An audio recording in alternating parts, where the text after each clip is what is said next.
নমস্কাৰ পুনৰবাৰ আপোনালোক সকলোকে গহপুৰ জিয়ৰি পৰিয়াললৈ স্বাগতম। আজি লৈ আহিছো খুব কম সময়ৰ ভিতৰত বনাব পৰা এটা বইল মাছৰ ৰেচিপি। ইয়াৰ কাৰণে লৈছো মই অলপমান মচন্দৈ পাত, নিমখ, মান ধনিয়া, খৰিচা, কুমলীয়া নেমু আৰু আদা পাত, লগত নহৰু, আদা আৰু দুটামান কেঁচা জলকীয়া। এইখিনি মই এখন শুকান কেৰাহীত ভাজি লৈছো আৰু লগতে দুটামান জালুকো দি দিছো। এতিয়া এইখিনি ভাজি হোৱাৰ পিছত মই খুন্দনা এটাত এইখিনি খুন্দি লৈছো। এতিয়া মই 2 পিচ ডাঙৰ সাইজৰ মাছ লৈছো আৰু মাছ 2 পিচ এটা টিফিন বাটিত ষ্টিলৰ টিফিন বাটিত ভৰাই দিছো আৰু তাৰ পিছত আগতে ৰাখি থোৱা মচন্দৈ পাতখিনি মিহি মিহিকে কাটি দিছো।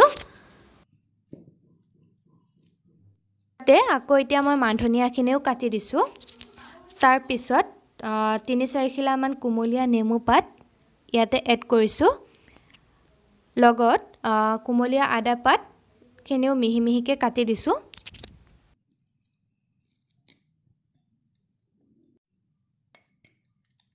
গোটে খুন্দি ৰখা আদা নহৰুখিনি আৰু তাৰ পিছত ইয়াতে অলপমান মই খৰিচা দি দিছো।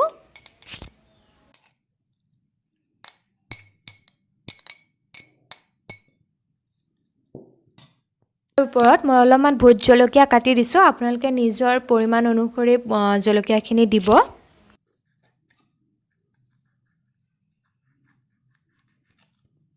ইয়াৰ ওপৰত অলপমান নিমখ দি দিছো আৰু তাৰ পিছত অলপমান নামমাত্ৰ মিঠাতেল দিছো। আপোনালোকে মিঠাতেল বেছিকৈ নিদিব, তেতিয়া খাবলৈ ইমান এটা ভাল নহয়।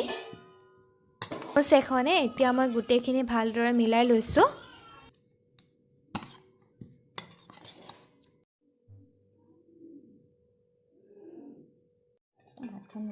টিফিন বাটিৰ ঢাকনাখন আপোনালোকে ভালদৰে মাৰি ল'ব।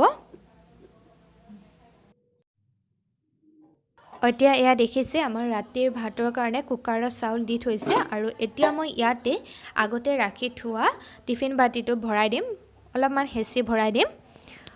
তাৰ পিছত ইয়াতে মই ঢাকোনখন লগাই 2টা হুইচেল আহিব দিম। এতিয়া 2টা হুইচেল অহাৰ পিছত মই কুকাৰটো গেছৰ পৰা নমাই থম আৰু অলপ টাইমৰ বাবে ঠাণ্ডা হ'ব ৰাখি দিম। ঠাণ্ডা হোৱাৰ পিছত আপোনালোকে খুব সাৱধানে টিফিনৰ ঢাকনাখন খুলি ল'ব।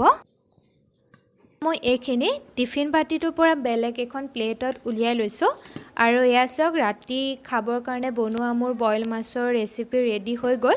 দেখিব বাৰু কেনেকুৱা লাগিছে। এইখিনি খাবলৈ খুবেই টেষ্টি হয়। আপোনালোকে পাৰিলে এবাৰ ট্ৰাই কৰি চাব আৰু ইয়াক বনাবও বেছি টাইম নালাগে। আপোনালোকে ভাতৰ লগতে ইয়াক বনাই দিব পাৰে আৰু খুব কম সময়ৰ ভিতৰতে যেটো হৈ যায়, তো আপোনালোকৰ টাইমখিনিও বাচি যায়, লগতে খাবলৈও ভাল হয়। একেবাৰে শেষত মই অলপমান নেমু চেপি দিছো আৰু আপোনালোকে ৰেচিপিটো চাই কেনেকুৱা পালে কমেন্ট কৰি জনাব। লগতে ভিডিঅ'টো লাইক, কমেন্ট আৰু চেনেলটো সাবস্ক্ৰাইব কৰি দিব নাপাহৰিব।